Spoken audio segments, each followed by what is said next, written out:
Chovia sem parar já fazia uns 3 dias. O forte vento balançava as árvores e emitia um assobio que parecia falar algo, deixando o frio do inverno ainda mais congelante em uma pequena cidade serrana no estado do Rio Grande do Sul. O jovem casal se aquecia frente à lareira, enquanto o esposo lia um livro. Priscila, a esposa, tomava um chá bem quente para ajudar a espantar o tremor causado pela baixa temperatura. Priscila ainda lembrava do último inverno que passou com seus pais antes de formar família com seu amado Fernando, o jovem que conheceu na noite em que o congelante inverno, do qual lembrava agora, trouxe algo que pensou ter ficado para trás, naquela noite congelante na casa de seus pais, há pouco mais de 10 anos. Todos dividiam a sala recebendo o leve calor que vinha da lareira sufocada pela frente fria que acabara de chegar. Seria bom se somente o frio estivesse chegando, mas parecia que algo selvagem e sanguinário chegava junto. Nesse instante perdeu as lembranças daquela noite em meio à leve impressão de ter ouvido um uivo. Mas logo voltou aos seus pensamentos, enquanto Fernando já cochilava ao seu lado. Foi só impressão mesmo, pensou. Na noite fria que voltava aos seus pensamentos, Priscila, sentada no aconchego do colo da mãe, ouvia atentamente seu pai contar histórias de terror, coisa que sempre fazia quando estava em casa de folga nas noites frias de inverno. Enquanto Guilherme, o único irmão e mais velho, folheava um gibi de super-heróis. Todo aquele confortável clima foi quebrado pelas fortes batidas na porta da sala e gritos de pedidos de socorro, gritados por uma voz que aparentava ser de um senhor de meia idade. Saltaram de seus lugares, espantados com os gritos apavorantes de pedidos de socorro do até então desconhecido senhor. "Socorro! Abram, por favor! O mal está vindo! Está perto!" clamava alguém lá fora. Todos ficaram sem ação, indecisos em ir até a porta, quando o pai de Priscila se dirigiu até seu quarto e trouxe um revólver calibre 38. Os gritos de pedidos de socorro continuavam, acompanhados das fortes batidas na porta e seguidos de um choro de criança. O pai de Priscila seguia até a porta na intenção de abri-la, contrariando as objeções da esposa. "Não abra a porta, Samuel. Não sabemos o que se passa lá fora."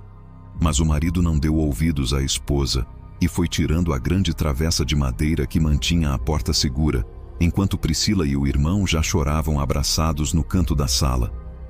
"Precisam de ajuda. Há uma criança lá fora", falou Samuel, escancarando a porta, revelando as figuras de um senhor que aparentava ter uns 50 anos e um garotinho que parecia ter de 8 a 10 anos. "O que está acontecendo?"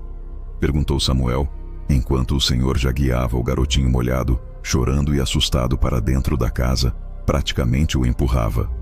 Neste instante, um vulto grande e preto passou rosnando e arrastando o pobre senhor para a escuridão do terreno, pouco iluminado por uma lâmpada na biqueira da casa. Ao passar, levando o senhor para a morte, foi deixando um odor de carniça misturado a enxofre, que invadiu toda a sala, mesmo Samuel, num rápido reflexo, fechando a porta e colocando a travessa. Os gritos de desespero do pobre senhor foram se afastando como que numa velocidade extrema, acompanhados de rosnados, até não gritar mais. Em seguida, um uivo demoníaco ecoou na mata próxima à casa. Todos na sala estavam atemorizados com a situação. O pobre garotinho, agora órfão de pai e mãe, tremia de frio e chorava, chamando pelo pai. Mais que depressa Gabriela, a mãe de Priscila, cuidou de agasalhar o pobre garoto que ainda estava em choque. Todos na sala em alerta, envolvidos em uma podridão, rosnados e movimentos pesados do lado de fora. Gabriela tentou saber algo através do garotinho, mas o choque ainda não permitia à pobre criança falar. Ainda tremia e chorava. Samuel procurou reforçar todas as entradas da casa e acomodou os filhos e o garotinho em um quarto que parecia ser o lugar mais seguro da casa, ficando na sala com a esposa, ambos armados. Samuel com um revólver 38 e Gabriela com uma foice que pegou na despensa.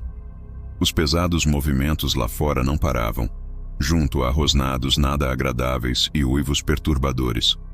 Após alguns minutos de aflição no interior da casa, o terror alcançou um nível de densidade ainda mais apavorante, quando a coisa lá fora passou para a cobertura da casa e começou a arrancar as telhas posteriormente, a camada de madeira, revelando-se para o casal na sala, enquanto, protegidas no quarto, as crianças tentavam não chorar. Na sala, os gritos de desespero de Gabriela ao contemplar uma fera de aparência canina, grande como um gorila, peludo, olhos avermelhados fluorescentes. Samuel se pôs a atirar no bicho, que observou ser um lobisomem, mas os tiros só enfureceram o monstro, que se jogou com toda a força para baixo na sala, caindo em pé sobre duas patas. Rosnando e babando, de sua boca escorria sangue, provavelmente sangue dos pais do pobre garotinho, que tinha a boca tampada por Priscila no quarto para silenciá-lo. A fera deferiu um golpe mortal com sua pata direita, arrancando a cabeça de Samuel e jogando-a dentro da lareira. O corpo de Samuel caiu em espasmos no chão, em meio aos gritos de pavor e desespero de Gabriela, que em seguida recebeu a investida das garras afiadas em seu peito, arrancando-lhe o coração. Gabriela caiu de joelhos ainda em centésimos de segundos, contemplando o bicho devorando seu coração, que ainda pulsava nas garras da fera. Aquela besta sanguinária, que Samuel há poucos segundos identificou como ser um lobisomem, soltou um uivo ressonante e saltou pela abertura no telhado, seguindo mata adentro.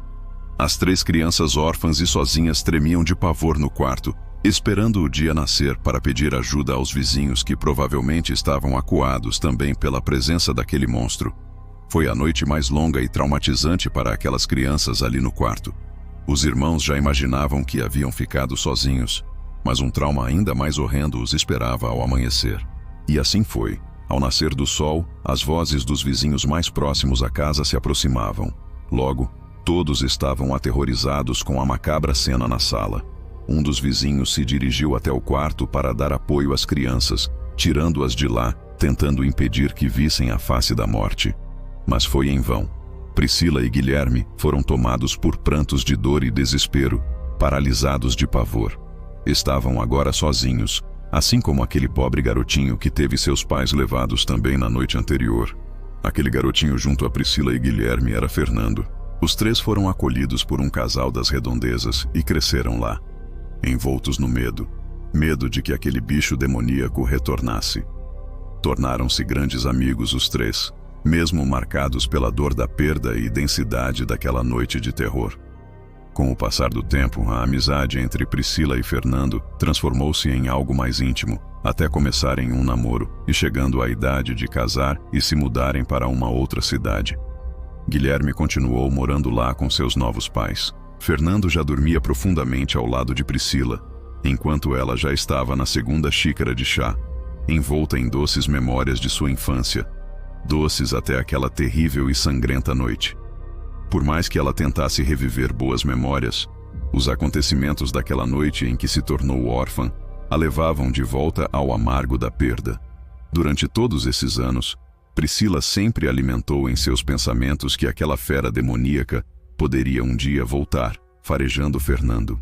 Não entendia o porquê daquele bicho não ter tentado contra Fernando no quarto onde estavam, visto que pouco antes estava em seus calcanhares. Esses pensamentos sempre a atormentavam e tiravam seu sono. Todo e qualquer ruído estranho a deixava em alerta.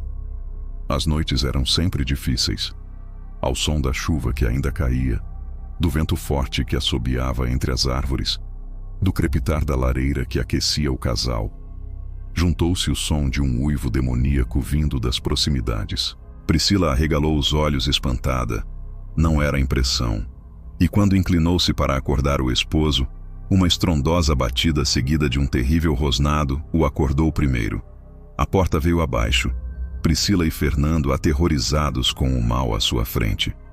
Envoltos novamente em um pavor paralisante, em frente ao lobisomem sanguinário que os tornara órfãos tempos atrás.